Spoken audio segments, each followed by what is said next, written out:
Hey, what's going on? Today we're going to be talking about the Samsung Galaxy FE Fan Edition 5G.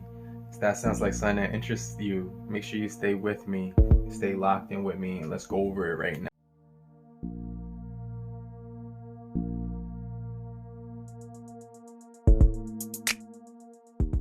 I have a lot of things that I do like about this device. It's been about a week or so. Really been enjoying the experience that this device offers. Price to performance ratio, we have to talk about. That's something that we really have to talk about. There's a lot of phones in the price of $7,800 that you could buy right now, but take a look at some of the specs that they're offering. Now, this one has all the top of the line specs. We get waterproof at IP68. You could wash this thing in the water, in the shower.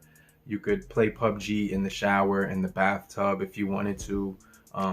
It has IP68 wireless charging. The Snapdragon 865. It's not the Plus, but it's still really premium. It has all the high-end cameras that the S20 has, but it doesn't have that macro camera, I guess. It's missing, but it has everything that other phones in the flagship department have, but it's marked down at a really reasonable price. And that's why I got the name Fan Edition, because it has everything that the more premium devices have.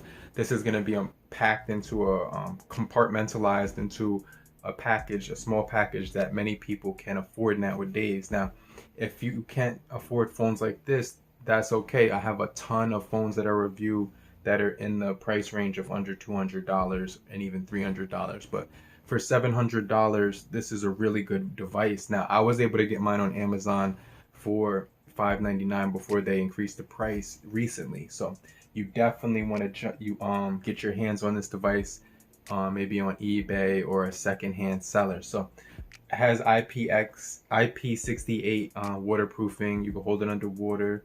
You can get that wireless charging, which is really nice. It does have that 120 hertz.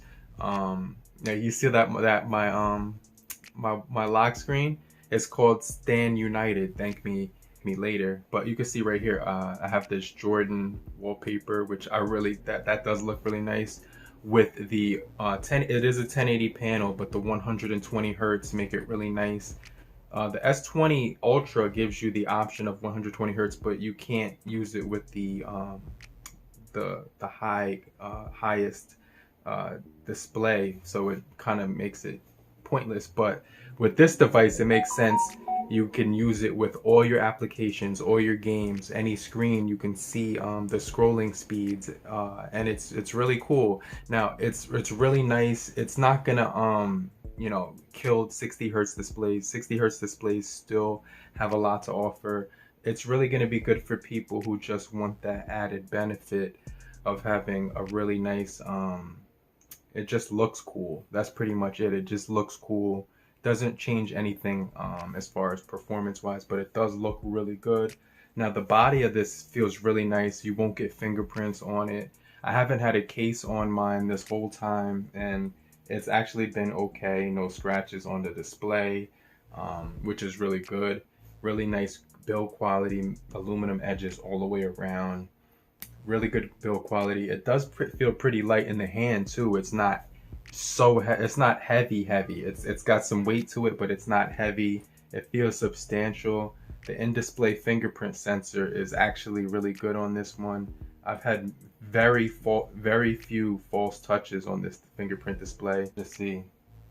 It does, but it's not recognizing me with my glasses. So this does have facial unlock. You do have the option to register face unlock with glasses as well. I just forgot to register it with the glasses, but it does have that feature.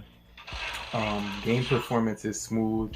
You could play Fortnite, Call of Duty, Asphalt 9, PUBG, things of that nature.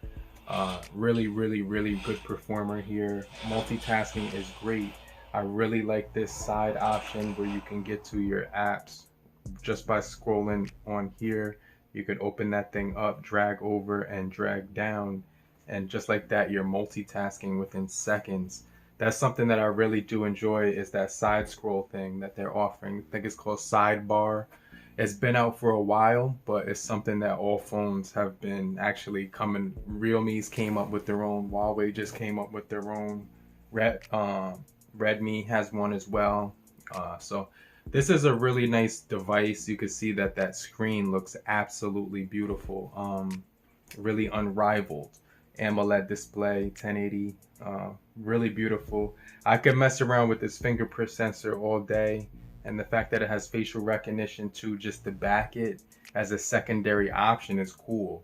Now, the thing has a lot of features on here that we'll get into in a separate video, but you do get Samsung DeX, you do get Samsung Pay, screen recording, things of that nature. We're gonna get to jump into all the features, so stay with me.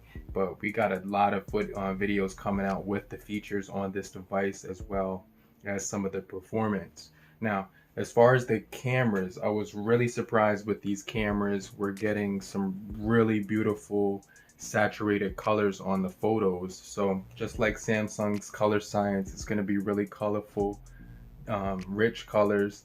So in some cases, they may be oversaturated if you're looking like at a flower. But you're going to take a lot of photos with this phone. You're going to want to take a ton of them.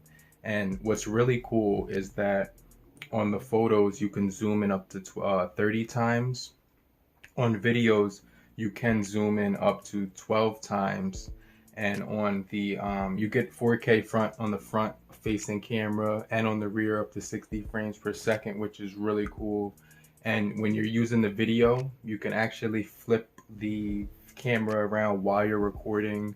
You could change all the multiple camera modes while you're recording. It even has a pro mode for professional video recording, so you can manipulate the lighting, the manual focus, and everything of your own pleasing, choosing, and desire.